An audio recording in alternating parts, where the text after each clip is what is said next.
बार फिर से इस प्लेटफॉर्म पर स्वागत है। हम पढ़ रहे हैं आधुनिक भारत का इतिहास। आधुनिक भारत के इतिहास की इस कड़ी को आगे बढ़ाते हुए आज हम प्रश्न संख्या 1 से शुरू करेंगे। प्रश्न संख्या 1 हमारा कहता है, निम्नलिखित में से सही सुमेलित नहीं है। ठीक है? आपको बताना है कि जो दिया हुआ है इसमें से कौन सुमेलित नहीं है। तो ऑप्शन 1 में आप देखोगे दिया है लॉर्ड कॉर्नवालिस अस्थायी बंदोबस्त। फिर दिया हुआ है लॉर्ड वेलेजली सहायक संधि प्रणाली, लॉर्ड हेस्टिंग द्वितीय आंग्ल मराठा युद्ध और विलियम बेंटिंग 1829 का 17वां रेगुलेशन। आपको इसमें बताना है कि कौन सा मैच नहीं कर रहा है। ठीक है? कौन सुमेलित नहीं है। तो आप देखिए एक-एक करके थोड़ा एलिमिनेट करते हैं। जैसे आप देखो कॉर्नवालिस के समय में अस्थायी बंदोबस्त व्यवस्था आई थी, ठीक है, आई थी। फिर आप बेलेजली के समय में देखोगे सहायक संधि आई थी, ठीक है? फिर विलियम बेंटिंग 1829 में तो थे ही, ठीक है? राजा राम मोहन राय के साथ, ठीक है? तो इसमें से आप देखोगे 1, 2, 4 ये मैच कर रहा है। लेकिन अब आप इसमें देखिए तीसरा है हेस्टिंग। हेस्टिंग के समय द्वितीय आंग्ल मराठा युद्ध नहीं हुआ था, ठीक है? हेस्टिंग के समय हमें याद है कि तृतीय आंग्ल मराठा युद्ध हुआ था, ठीक है? आप देखोगे तो द्वितीय इसमें जो दिया है द्वितीय आंग्ल मराठा युद्ध 1803 से 1805 के बीच बेलेजली के काल में हुआ था, ठीक है? हेस्टिंग के काल में तीसरा अंग्रेज मराठा युद्ध हुआ था। इसका जो पीरियड था 1817 से लगा के 1818 ईस्वी तक। इसमें हुआ क्या था कि मराठों की पराजय हो जाती है और हेस्टिंग ने पेशवा की गद्दी समाप्त कर दी और फिर पूरा देखोगे पश्चिमी भारत में जहाँ-जहाँ पेशवा का शासन रहता था, वो सब बम्बई प्रेसिडेंसी के अंतर्गत ले लिया था, ठीक है? इसमें क्या हुआ कि बुंदेलखंड, मालवा, शेष भारत जहाँ-जहाँ पेशवा का प्रभुत्व था, सब इनके राजनीतिक अधिकार छीन लिए गए, ठीक है? तो ये कब हुआ था? ये तृतीय आंग्ल मराठा युद्ध हुआ था, उसमें हुआ था। कब हुआ था? 1817 में, 1818 हुआ था।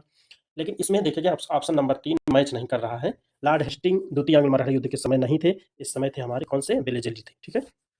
अब प्रश्न संख्या 2 पर हम बात करेंगे। ब्रिटिश भारत में सैन्य बल पर केंद्रीय राजस्व का कुल कितना प्रतिशत व्यय होता है? ठीक है? प्रतिशत लिख दिया इसलिए यहाँ पे ऑप्शन में आपको प्रतिशत नहीं मिलेगा। प्रश्न आप देखोगे विकल्प 1 है कि 40%, 2 है 50%, 3 है 55%, 4 है 45%। तो देखिए कोई ऐसा हार्ड एंड फास्ट है नहीं, लेकिन आरओ 21 में पूछा गया था प्रश्न, तो इस आधार पे इसको कंसीडर किए हैं क्वेश्चन को।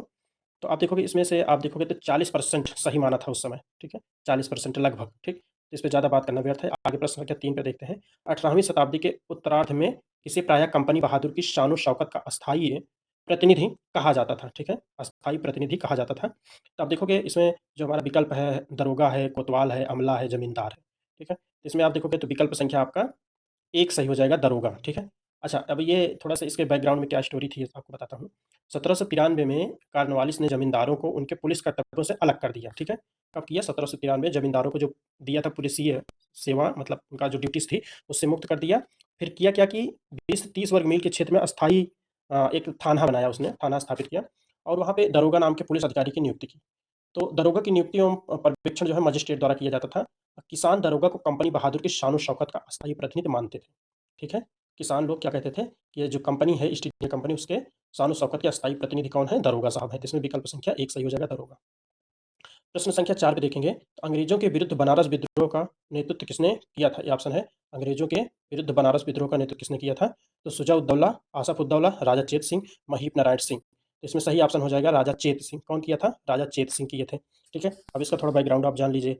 बनारस विद्रोह राजा चेत सिंह द्वारा 1781 ईस्वी में किया गया था। इस विद्रोह में तत्कालीन गवर्नर जनरल अब बताओ 1781 में कौन रहा होगा गवर्नर जनरल? तो आप जानते हो 1784, 1781, 1700 जो पिट्स इंडिया एक्ट है उस समय वारेन हेस्टिंग थे। ठीक है? वारेन हेस्टिंग अपने सैनिकों के साथ कहाँ भाग गया? चुनार भाग गया, चुनार के किले में जाके छिप गया था। अब आपको बताना है चुनार का किला कहाँ है, ठीक है?